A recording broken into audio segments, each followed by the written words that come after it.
साथियों, आज हम पिछली क्लास में हमने बता दिया था कि ईडीपी क्या है, एनडीपी क्या है, जीएनपी क्या है, एनएनपी क्या है और जीडीपी डिफ्लेक्टर हमने बताया था और रियल जीडीपी क्या है, नॉमिनल जीडीपी क्या है। तो हमने ये सब बता दिया था। जीडीपी डिफ्लेक्टर भी बताया था कि वो क्या चीज़ होता है। तो जीडीपी डिफ्लेक्टर में सूक्ष्म मुद्रास्फीति महंगाई कितनी है, इसलिए एकदम कारगर तरीका है नापने का। ठीक है, होल प्राइस है जो डब्ल्यूपीआई है या सीपीआई है उससे बेटर ही है, ध्यान रखिएगा। ठीक है, इसका यूज जो होता है। तो हम लोग आज देखते हैं आगे से, उसके आगे जहाँ से हम लोग जीडीपी डिफ्लेक्ट था उससे हम लोग आगे देखते हैं। आज ये देखते हैं कि प्रति व्यक्ति आय क्या होता है। तो प्रति व्यक्ति आय क्यों निकाला जाता है?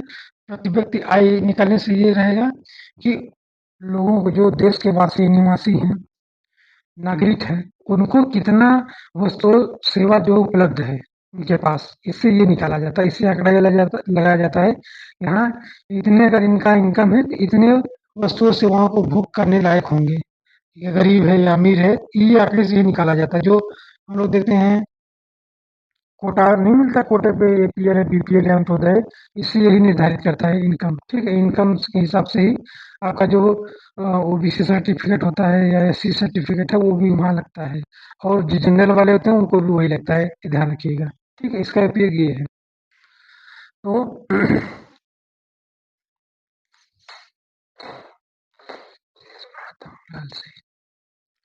तो आज हम लोग देखते हैं प्रति व्यक्ति आय।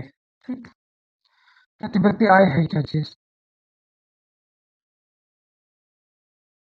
तो यहाँ लिख देते हैं हम लोग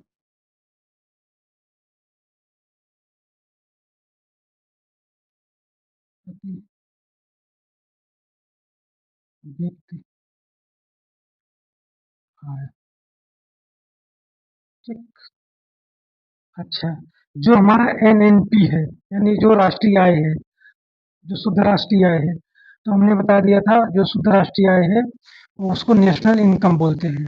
ठीक है, राष्ट्रीय जो कुल पूरा टोटल आय है और कुल जनसंख्या से हम भाग दे देते हैं, जो भी जनसंख्या है,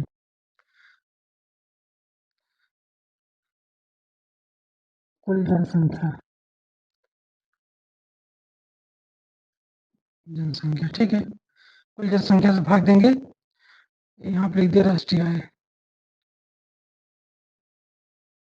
राष्ट्रीय आय।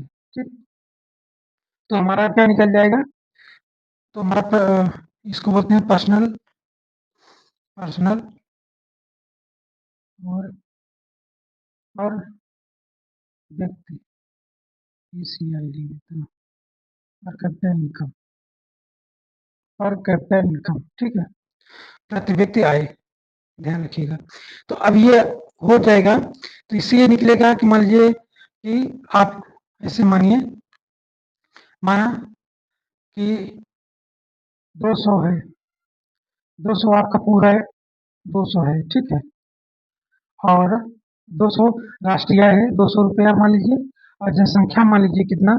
एक काम करिए यार, ऐसे मानिए, रहने दीजिए इसको, हम यहाँ 1200 ले लेते हैं, कम आएगा 600 लिखिए, 600 लिख लिया, मान लीजिए 600 लिया। ठीक है, राशिया 600 है, और यहाँ यहाँ हमने लिया है 100, 120 है। ठीक है, तो 120 जनसंख्या थी कुल, 600 आया था। ठीक, अच्छा, अब हमने भाग दिया इसको, इससे काट देंगे, 12×5 = 60, 5 रुपया, 5 रुपया प्रति व्यक्ति आय है एक वर्ष का, एक आदमी का। ठीक है, तो ये हमारा जो पर प्रति व्यक्ति आय है 5 रुपया में निकला, मान लीजिए। ठीक है, अच्छा, अब ये स्पष्ट करता है कि हर व्यक्ति पे 5 रुपए है, 5 रुपए में ये वस्तु सेवाओं का ये भोग कर रहा है। तो ये अगर मान लीजिए 5 रुपए है, ठीक है, अच्छा, तो अभी हमको ये निकालना है कि इससे जो वास्तविक एक्चुअल जो आंकड़ा है, जो अगर आप प्रति व्यक्ति आय को अच्छे से जानना हो कि लोगों की जो वस्तु सेवाओं का जो भोग हो रहा है वो निचले स्तर पर कितना है, तो कौन से फार्मूले से अच्छा जानकारी हमको मिल जाएगा, वो निकालने के लिए प्रति व्यक्ति आय का ही उपयोग किया जाता है। तो उसमें हम लोग देखें जीडीपी है, जीएनपी है और ये राष्ट्रीय आय है, इससे नहीं पता चलेगा।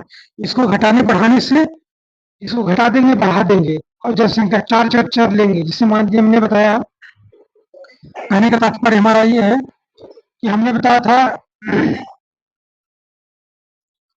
एक था जीडीपी, एक था जीएनपी, एक था नेशनल इनकम। ये नेशनल इनकम, ठीक है। अब क्या हुआ, ये 3 चीज़ हैं, ये 3 चीज़ हैं और चौथा चीज़ ये है, पर कैपिटा इनकम, पीसीआई है, ठीक है, पीसीआई है। तो अब देखिए, अब इसमें हमको क्या करने का है, ये कौन-सा फ़ॉर्मूला सही जो प्रति व्यक्ति आय है वो एक्चुअली कौन निकाल के देता है? कितना प्रति व्यक्ति आय निकालेंगे, मतलब ये प्रश्न पूछा था। प्रश्न में ये था, निम्न में से कौन-सा सही सही जो है लोगों के जो आय है वो सही गणना करता है। तो गणना में जीडीपी करेंगे और जीडीपी मान लीजिए ये दुगना हो जाए, ये भी दुगना हो जाए, ये भी दुगना हो जाए। मान लीजिए ये अगर उदाहरण कैसे होगा, तो एक उदाहरण मैं देख लेता हूँ। नेशनल इनकम का जो 600 था, ये मान लीजिए दुगना होके 1200 हो गया, ठीक है। अब क्या हुआ, जो जनसंख्या थी वो 2 वर्ष में 1200 हो गया। अब मान लीजिए 2 वर्ष में जो जनसंख्या था, मान लीजिए 250 हो गया। जनसंख्या भी बढ़ेगी, जब इनकम ये रहेगा तो समय लगेगा, तो ये भी बढ़ेगा, ये भी अब इसमें देखा गया कि जो नेशनल इनकम 600 था वो 1200 हो गया। ये जनसंख्या के बारे में नहीं बताया था। अब देखिए जो पीसीआई अगर हम निकालेंगे तो कितना आ जाएगा। तो अगर ये निकालेंगे, 5 पचम 25, 5 दूनी 10, 5 चौक 20, ठीक है। तो ये कितना आ जाएगा, 5 चौका 20, 5 आठ 40, 4.8। देखिए, अब इससे इनकम यहाँ दुगना बढ़ने के बावजूद भी, और जो ये पर कैपिटा इनकम है वो 4.8 है। इसके मतलब ये हुआ कि नेशनल इनकम दुगना होने के बावजूद भी जो प्रति व्यक्ति आय है वो घट गया। तो सही गणना में तो पीसीआई ही बता रहा है ना, ये नहीं बताएगा। ये अगर बढ़ रहा है तब से माना जाएगा कि लोगों का आय बढ़ रहा है। अगर ये आंकड़े से अगर नहीं निकल रहा है, घट रहा है, तो ये माना जाएगा प्रति व्यक्ति आय घट गई है, ठीक है। अब यही चीज़ जीएनपी में भी है, दुगुना कर देंगे, जनसंख्या से भाग देंगे, वही आएगा। ये जीडीपी है, तो ये तीनों गणना प्रति व्यक्ति आय के मामले में यही पीसीआई सही रहेगा, ठीक है। जब ये आएगा तो ये हमको टिक करने का है। ये फार्मूला ये है। तो अंतर है, हम लोग स्पष्ट किए, यहाँ 5 था, यहाँ भले दुगुना हुआ, 600 से 1200 हो गया, इसके बावजूद भी 408 ही आया है, 408 रुपए आया है, ठीक है। तो ये रहे आपके प्रति व्यक्ति आय, ठीक, किस तरह निकाला जाता है। अच्छा,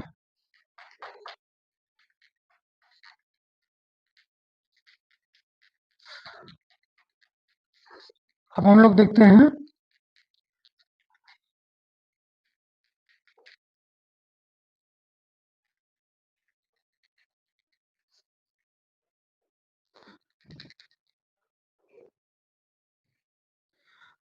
ये रहा अब हम लोग व्यक्तिगत आय देखते हैं। व्यक्तिगत आय क्या होता है, ये पूछा जाता है, व्यक्तिगत आय किसे कहते हैं, ठीक है। ये रहा प्रति व्यक्ति आय रहा, पर कैपिटा इनकम रहा, ठीक है। अब हम लोग व्यक्तिगत आय देखते हैं। व्यक्तिगत आय क्या है, व्यक्तिगत व्यक्तिगत आय, इसको बोलते हैं personal income, personal personal income, ठीक है। तो पर्सनल इनकम क्या है, तो पर्सनल इनकम हम लोग देखते हैं। पर्सनल इनकम में, तो इसमें ध्यान रखिएगा प्रति व्यक्ति आय और इसमें अंतर क्या आ रहा है। तो व्यक्तिगत आय में जब निकाला जाता है तो पहले लिया जाता है नेशनल आय, राष्ट्रीय आय ले लिया जाता है, ठीक है। राष्ट्रीय आय पूरा ले लिया जाता है। अच्छा, प्लस प्लस जो, अगर आप देखेंगे ना व्यक्तिगत आय में, तो वजीफा जो मिलता है, जो पीएम किसान सम्मान निधि है, वो आप ले लीजिए। और क्या है, पेंशन हो गया, और जो उपहार मिलता है, जैसे क्रिकेट वगैरह खेलते हैं आप लोग तो गाड़ी इनाम में मिलता है, वो लोग अगर आप देखेंगे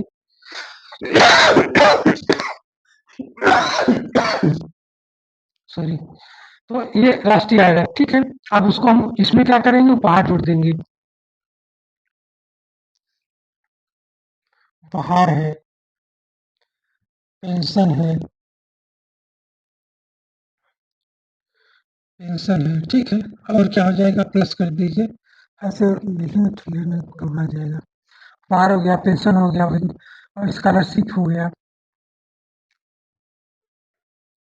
स्कॉलरशिप हो गया।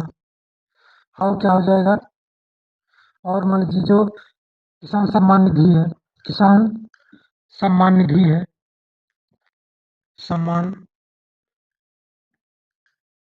जो किसान सम्मान निधि है, इसको हम लोग इंक्लूड कर लेंगे पूरा, ठीक है। अच्छा, अब दूसरी बात जो एक अब माइनस भी करने का है। माइनस का क्या होगा, तो माइनस में हम लोग क्या करेंगे, जो पहली है निगम कर, निगम कर प्लस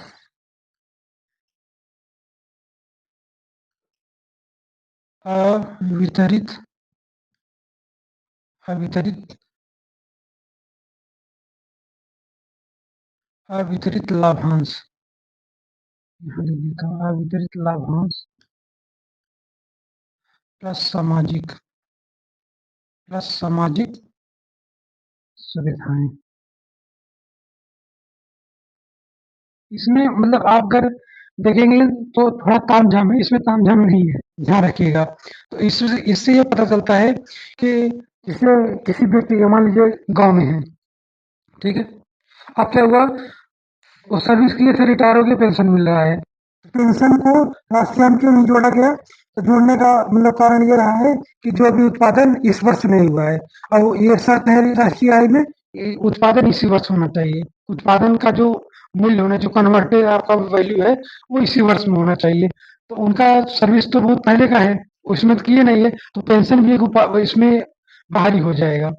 उपहार में क्या है, वो किसी को उपहार मिल रहा है, तो वो भी बाहर हो जाएगा, क्योंकि वो उत्पादन से नहीं हुआ, वो तो वैसे दे दिया गया है। आप भीख वगैरह देते हैं, जो ये दिया जाता है, ट्रेनों में दिया जाता है, जो जेंडर लोग होते हैं ना, थर्ड जेंडर वाले को अक्सर दे दिया जाता है। तो उन लोगों को मैं देखा हूँ, सूरत वगैरह में तो लगभग लगभग उन लोगों तो हर बोगी हर लोग से तो 50-50 रुपए ले रहे थे उस समय। मतलब अगर आप देखेंगे तो उनका अगर मान लीजिए 1,000 रुपये भी मान लीजिए पर डे अगर मान लीजिए, तो 1,000 रुपये वो लोग क्या कर रहे हैं, वो लोग इनमें नहीं आएगा, राष्ट्रीय आय में नहीं जुड़ेगा, वो उपहार में नहीं जुड़ेगा।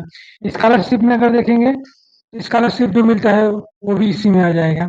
तो अगर मान लीजिए एक जो था, जो मतलब विद्यार्थी है, वो क्या कहीं जॉब कर रहा था, 10,000 वहां से मिला, ठीक है, जॉब तो कर रहा है, वो राष्ट्रीय आय का हिस्सा हो जाएगा 10,000 रुपये। उसने स्कॉलरशिप भी पा गया, 5,000 रुपये मिल गया, ठीक है। तो अब वो 5,000 भी इसमें उसकी आय में ही इंक्लूड हो जाएगा, ठीक है। तो अब वो 15,000 हो गया। यही ये चीज व्यक्तिगत आय में जुड़ जाएगा, वहां नहीं जुड़ेगा, यहाँ नहीं जुड़ेगा, क्योंकि ये सीधा सीधा बोलता है राष्ट्रीय आय बनाम बटा पूरी जनसंख्या, यहाँ इसमें नहीं जुड़ेगा। तो यहाँ ही अलग तो व्यक्तिगत आय कुछ जो मिल रहा है ना, उसको क्या, कितना उपहार मिला, कितना पेंशन मिला, कितना स्कॉलरशिप मिला, कितना सम्मान निधि मिला, पीएम किसान सम्मान निधि, वो सब राष्ट्रीय आय के साथ जोड़ लिया जाएगा। तो जो शेयर बनेगा वो जोड़ लिया जाएगा, प्लस जो निगम कर है और वितरित लाभांश, ये सामाजिक सुविधाएं हैं, इसको घटा दिया जाएगा। इसको क्यों घटाया जाएगा, घटाने का पर्पज ये है, जो निगम कर लगता है और जो अवितरित लाभांश है और सामाजिक सुविधाएं, ये राष्ट्रीय आय में इंक्लूड है ऑलरेडी। कैसे, तो आप देखेंगे जिसे अब इसमें जाना पड़ेगा, मतलब कंपनी के बारे में। जैसे कंपनी ने क्या किया, पहले हम लोग देखते हैं जो सामाजिक सुविधाएं क्या चीज है। सामाजिक सुविधाएं सब आप देखेंगे ना, जैसे जो हमने बताया 10,000 रुपये जब करता है 10,000 रुपये पाता है, ठीक है। तो 10,000 क्या है, 10,000 उसका मान लीजिए वो डिस्पोजल इनकम है, डिस्पोजल इनकम, जिसमें टैक्स अगर नहीं लगा, मतलब टैक्स नहीं दिया है, उसको डिस्पोजल इनकम बोलते हैं, ठीक है। यह ध्यान रखिएगा, उसको बोलते हैं डिस्पोजल इनकम, ये लिख देते हैं हम। ये सामाजिक सुविधा के बारे में बता रहा हूँ, इसको बोलते हैं डिस्पोजल इनकम, ठीक, इसको बोलते हैं डिस्पोजल इनकम। मान लीजिए अब उसको छोड़ दिया और अच्छे से हम लोग दूसरा उदाहरण लेते हैं। एक व्यक्ति का 25,000 पर महीना है। 25,000 रुपए 25,000 रुपए महीना वो कमा रहा है, ठीक है? तो 12 महीने में कितना कमाएगा? 3 लाख। 3 लाख रुपए कमाएगा। कैसे? 25 दामा ढाई हो जाएगा, ढाई लगेगा, 25 दूना 50, 3 लाख हो जाएगा, ठीक है? अच्छा ये हो गया। अब क्या हुआ? अब वो सरकार तरफ से बोला गया है कि जिनका वार्षिक 2.5 लाख रुपया है, उनका कोई टैक्स नहीं लगेगा और जिनका इससे ऊपर रहेगा, उनका 5% लगेगा। तो 2.5 लाख तो इनकम कैसे दिया जाता है? इनकम निकाला इसलिए ऐसे जाता है, जो 2.5 लाख रुपया है, जो 25,000 ये था, इकाई दर से 10,000, ठीक है, ये 5 जीरो होगा, ठीक है। तो 2.5 लाख जो है, अब इसका 2.5 लाख काट दिया जाएगा, 50,000 रुपये ज़्यादा है। तो 3 लाख पूरा नहीं लगेगा, 5%, 3 लाख का 5% नहीं लगेगा। ये पता लगा 5%, जो 3 लाख है इसका 5% ले लेंगे, 5% ऐसे नहीं होता। 2.5 लाख सबका माफ है तो इसका भी माफ रहेगा, भले 2.5 लाख 3 लाख है इसका। अब ये इसका कितना टैक्स में आएगा? तो 50,000 आएगा। 2.5 लाख काट देंगे तो 50,000 रुपये, 50,000 रुपये आ जाएगा, ठीक है? 50,000 रुपये इसके इनकम में आ जाएगा। अब इसका जो है 5% बोला गया है। 5% इसका अगर निकालेंगे तो ये कट जाएगा और दो जीरो, 25 आ जाएगा। 2500 रुपये इसको देना पड़ेगा एक ईयर में इनकम टैक्स। जो पर्सनल इनकम टैक्स है वो दिया जाएगा। अब क्या हुआ? ये पूरा 3 लाख इसका डिस्पोजल इनकम था, इसको बोला जाता है। अब उसने क्या किया कि 2500 रुपया इन्होंने ये दे दिया, पर्सनल इनकम टैक्स दे दिया। अब इसका जो बचा कितना, तो दो निकालेंगे, 2,97,000 आएगा। 2 लाख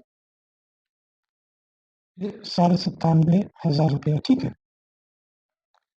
ठीक है, इतना 3 से 5 आ जाएगा, तो 2,97,000 ये आएगा। यहाँ पे कर देंगे तो आ जाएगा अच्छे से, ठीक है? 2,97,500 उसका अब जो है डिस्पोजल इनकम नहीं रहा है ये, क्योंकि ये अब दे चुका है इनकम टैक्स। अब क्या हुआ? 29,700, 2,97,500 रुपये इसका बचा। 98 हो जाएगा, दो दो 3 लाख हो जाएगा, ठीक है, बराबर है। अच्छा, अब क्या हुआ? अब इसमें जो वर्ष का, अब इसमें जो व्यक्ति होगा, हम लोग यहाँ देख देते हैं इसको, एकदम मैसेज कर देते हैं। अब क्या हुआ?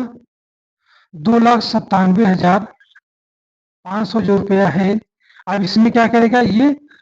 जिसके दैनिक खर्च है उसको पूरा करेगा ये। साग सब्जी, रूम भाड़ा, किराया जो भी रहेगा वो करेगा। कुछ बचतें करेगा ये, ठीक है, बचत करेगा। तो अब बचत तो करेगा, कुछ खाना मतलब वो लगाएगा। मान लीजिए उसने 50,000 बचा लिया, 50,000 50,000 बचाया और उसने 2,27,000 खत्म कर दिया, ठीक? 2 लाख खाने पीने में उसने खत्म कर दिया, 50,000 बचाया है। अब ये क्या हुआ? ये बैंक में मान लीजिए जमा कर देता है। तो अगर बैंक में जमा कर दिया तो बैंक में क्या हुआ? इन्वेस्टमेंट हो जाएगा, ठीक? अब ये अब जो ये बैंक में जमा करेंगे, मान लीजिए सरकार तक, ये लोगों तक, जो भी पूंजीपति के पास ये ऐसे सब देंगे तो 50 बहुत ज्यादा पैसा हो जाएगा। तो वो क्या करेगा तब? जो पूंजीगत वस्तुएं बनाएगा और जो भी सामान्य उत्पादन की चीजें उसमें लगाएगा, ठीक है? तो इस तरह, तो आप ये कहें जो बचत है, अब ये क्या करेगा? बैंक में जमा किया। अगर बैंक में नहीं जमा करेगा तो ये बैंक में नहीं जमा करेगा तो बचत बचत ही रहेगा। आप बैंक में जमा करिए तो इसको निवेश बोलते हैं, ठीक है? इसको निवेश बोलेंगे, इसको निवेश बोलेंगे। अगर बैंक में जमा करता है तो, बैंक में नहीं जमा करेगा तो बचत बचत ही रहेगा। तो उससे कोई मतलब लेना देना नहीं है, ठीक है? ये ध्यान रखिएगा।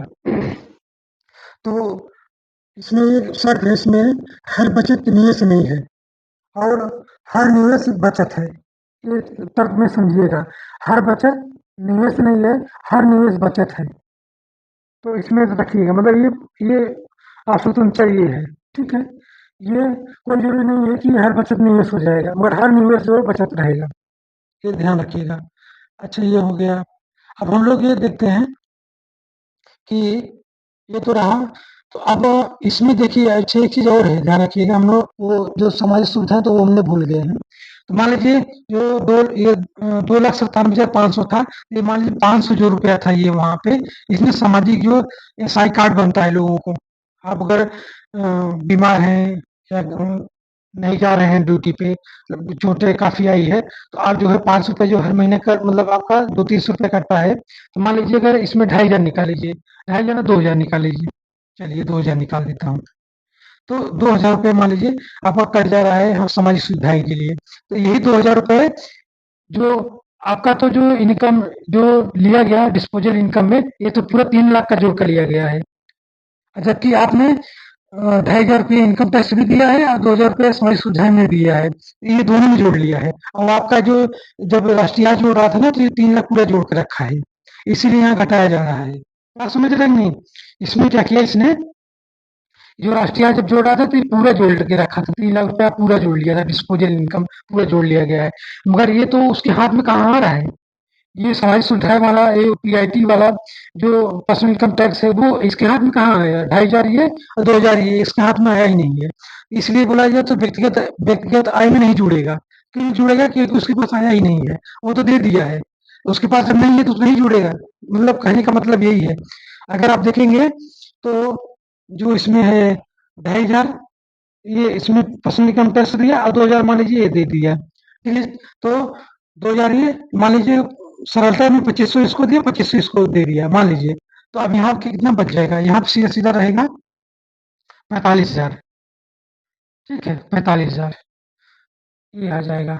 यहाँ पे भी हो जाएगा 45,000, ठीक 45, 2 लाख, यहाँ पे जीरो कर देता हूँ, ये 2,95,000 हो जाएगा, ठीक है। तो ये इसीलिए जो है डिस्पोजल इनकम जोड़ के राष्ट्रीय आय में जोड़ा गया और व्यक्तिगत आय में नहीं शामिल है, और ये व्यक्तिगत आय में शामिल था इसलिए यहाँ प्लस हुआ है, ये व्यक्तिगत आय में जो है शामिल नहीं था इसलिए यहाँ पे माइनस हुआ है, ये ध्यान रखिएगा। इसीलिए दोनों में अंतर है, जो प्लस था उसके हाथ में आया था वो प्लस किया गया है, जो उसके हाथ में नहीं है वहाँ माइनस किया गया है। ऐसे यहाँ पे भी है, जो निगम कर है इसको कारपोरेट टैक्स बोलते हैं और अवितरित लाभांश, ये क्या चीज है। तो इसमें क्या हुआ, जो अब एक सब टर्मिनोलॉजी से डिस्पोजल इनकम मैंने बताया ना, जो पर्सनल इनकम टैक्स पहले जो इनकम होता है आपका वो डिस्पोजल इनकम है। तो ऐसे ही जो ये निगम कर है, तो निगम कर क्या होता है, उसमें भी यही होता है। हुआ इसमें मान लीजिए टर्नओवर, मान लीजिए कि किसी कंपनी का है, वो 100 करोड़ का है टर्नओवर, ठीक है। हमने माना 100 करोड़, ये टर्नओवर, टर्नओवर मतलब होता है एक साल में उसमें ये कंपनी, ये हम इसको बता रहे हैं निगम का और वितरित, ये तो मैंने बता चुका है। सामाजिक जो मैंने बताया ये तो डिस्पोजल इनकम में हो जाएगा, ठीक है, इंक्लूड हो जाएगा। और ये दो बातें जो निगम का है और वितरित लाभांश है ये इसमें आ जाएंगे। माना ये कंपनी है उसका टर्नओवर जो है, टर्नओवर 100 करोड़ है। टर्नओवर का मतलब 100 करोड़ का मतलब ये है उसने एक वर्ष में, एक वित्तीय वर्ष में 100 करोड़ का वो माल बेचा है, ठीक है। इसमें सब मतलब वो बेचने बेचने जो होता है उसको टर्न ओवर, वो इसको या ग्रास सेलिंग किया, ग्रास सेलिंग भी बोल सकते हैं। मगर टर्न ओवर इसलिए बोला जाता है कि ये कि हर विषय का अपना अपना टर्मिनोलॉजी है। इसे ज्योग्राफी में क्या कहेंगे, ज्योग्राफी कहेंगे अरे वो तो गांव की भाषा में क्या बोलेंगे, ये तो पूरा जो माटी है यहाँ से हट करके वहां जमा हो गया, तो ये बोलेंगे ये ज्योग्राफी वाला नहीं समझ में आएगा। एक ज्योग्राफी वाला जो स्टूडेंट होगा उसको बोलेगा वहां अपर्दन हुआ वहां निक्षेप हुआ, इस तरह बोला जाएगा, ठीक है। अपर्दन हुआ तो गर्त बना और वहां जाकर के निक्षेप हुआ, तो ये बोला जाएगा। इसीलिए यहाँ पे आप बोलेंगे, इसको तो बोल सकते हैं आप कि जो होल उसका जो सेलिंग था या ग्रॉस सेलिंग था उसको हम यहाँ टर्नओवर बोलते हैं इकोनॉमिक्स में, ये टर्मिनोलॉजी है, इसमें ध्यान रखिएगा। तो टर्नओवर वो आप कह देंगे तो मान चलिए 100 और एक वित्तीय वर्ष में जो बेचा है उसको टर्नओवर बोलते हैं, 100 करोड़ को मान लीजिए बेचा। अच्छा बेचने के बाद क्या हुआ, इसमें इसमें जो है 50 लाख का प्रॉफिट कमाया, ठीक है, काट पीट के। तो इसमें क्या क्या लगा, जो इसमें जो भूमि है, श्रम है, पूंजी है, जोखिम है, जो भी उत्पादन के जो शायद साधन थे वो सब निकाल करके उसने 50 लाख रुपया, 50 लाख मैंने कमाया वो, ठीक है। 50 लाख, 50 लाख पूरा बचत है, इसको बोलते हैं नेट, इसको बोलते हैं net profit, net profit 50 lakh. अच्छा नेट प्रॉफिट 50 लाख है, ये ऐसे लिख देता हूँ ठीक रहेगा, ये 50 लाख है। तो नेट प्रॉफिट 50 लाख का था और इसने क्या किया, लगभग इसका पूरा लागत लगा था कितना, तो आप देखेंगे लगभग 99 आप देखेंगे 100 करोड़ हो जाएगा तो हाँ ये इतना आ जाएगा। 99 करोड़ और 50 लाख रुपए इसका लागत है, 50 लाख रुपए इसका जो है नेट प्रॉफिट आया। अब जब नेट प्रॉफिट आएगा ना, तो इसका मान लीजिए 30%, इसका 30% तुरंत 30% उठा करके निगम कर वाला जो कॉर्पोरेट टैक्स है सरकार, वो 30% इसका ले लेगी 50 लाख का। तो 30% अगर लेगी तो 15 तिया 45, 18 तिया 54, तो लगभग 17 तिया 51, मतलब 17 लाख लगभग आप मान के चलिए, 17 लाख रुपया सरकार ले लिया। अब बचा कितना इसके पास? तो इसके पास बचेगा 17 दूनी 34, 17 तिया 51, मतलब 33 लाख रुपये, मान लीजिए 33 लाख अब बचा, शेष है बचा, ठीक है, शेष 35 लाख। अब इसने क्या किया, जो कॉर्पोरेट टैक्स लगाया है वो 50 लाख पे लगाया है। अब 33 लाख जो है, 33 लाख से इसके पास जो है ना, तो ये 33 लाख में अब जो माना जो कंपनी था, कंपनी में शेयर धारक वाले भी थे।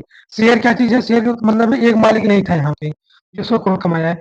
मान लीजिए 500 मालिक थे, उसमें शेयर बेचा था, तो शेयर बेच में तो 500 लोगों के बीच में 33 लाख अब बटेगा। जो भी जिनका 500 लोग जो जिनका पैसा लगाए थे, 500 लोगों में बंटना चाहिए। अब ये तो 50 लाख में नहीं बटा।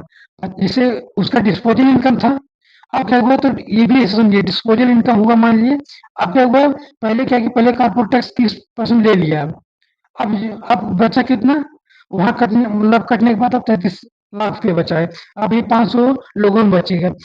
कंपनी ने क्या किया, कंपनी ने कहा नहीं एक काम करते हैं, हम इसमें से 13 लाख रुपया 13 लाख रुपए जोखिम के लिए रख लेते हैं भविष्य के लिए, भविष्य में, ताकि कंपनी की मजबूती के लिए 13 लाख रुपया रख देंगे, तो कभी फ्लक्चुअल होगा जिससे हम लोग जो है संभाल लेंगे, तो भविष्य के लिए रख देता है, ठीक है, तो भविष्य में 13 लाख भविष्य के लिए रख दिया, भविष्य में रख दिया। अब क्या हुआ, देख रहे हैं, तो इसमें 13 हटाएंगे तो 20 आ जाएगा, और 20 लाख जो बचा है वो लोगों में सब बट गया। अब देखिए जो निगम कर है वो 17 लाख है, जो अवितरित लाभांश था वो ये मतलब अवितरित मतलब जो बांटा ही नहीं गया था वो 13 लाख था, ठीक है, 13 और 17, मतलब 30 लाख अगर देखेंगे ना, 30 लाख रुपए तो जुड़ा ही नहीं है वहां पे, ये सरकार ले ली और वो कंपनी अपने पास में रख दी, किसी को बांटा ही नहीं, वो रखा हुआ है भविष्य के लिए। तो अब जो इस ये भी जो है इस कारण जो है व्यक्तिगत आय में नहीं जुड़ेगा, ठीक है। तो इसलिए जो है निगम कर और अवितरित कर, निगम कर भी सरकार के पास चला गया, व्यक्ति के पास नहीं आया। 17 लाख, 13 लाख व्यक्तिगत लोगों के पास नहीं आया, वो कंपनी के खाते में पड़ा हुआ है। तो इसलिए यहाँ पे इसको माइनस किया गया है, और जो व्यक्तिगत लोगों के पास आया है पैसा वो प्लस में होगा। अब ये इतना पूरा माइनस कर दिया, जो आएगा वो व्यक्तिगत आय आएगा, ठीक है, ये रहा व्यक्तिगत आय और प्रति व्यक्ति आय में ये अंतर है, ठीक है। आज तक हम लोग यहीं तक देते हैं, कल से हम इसके निश्चित पढ़ाएंगे, ठीक है, थैंक यू।